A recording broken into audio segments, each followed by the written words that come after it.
This is Frankie McDowell, my own TV station live in Sydney, Nova Scotia. Right now it's pretty cool and it's pretty windy outside in Sydney, Nova Scotia and the rest of Nova Scotia, including Halifax.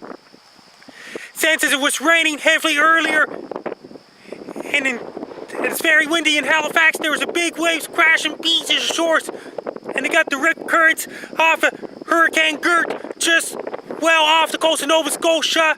It's very windy outside, but the summer is not over yet for people living in Nova Scotia. There's more hot and humid air headed our way. Everybody, you better get to the beach and go swimming before the summer's over.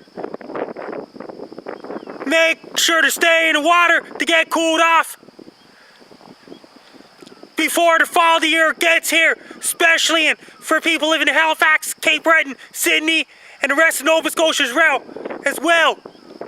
Once the month of September comes, there'll be one day it's hot and humid, and another day it's really cool and breezy in Sydney, Nova Scotia. Then there'll be battle between two seasons, summer and fall. That happens in September. That's the month of the year. It's pretty cool and windy outside in Sydney, Nova Scotia right now. And which is on Cape Breton Island. It's very windy up in the Highlands, including Yarmouth, Nova Scotia, Shelburne, Nova Scotia, New Glasgow, and Anchorage, Truro, Nova Scotia as well. It's pretty windy in Sydney and rest of Cape Breton Island right now. But it's very cool outside in Sydney right now. It was raining earlier.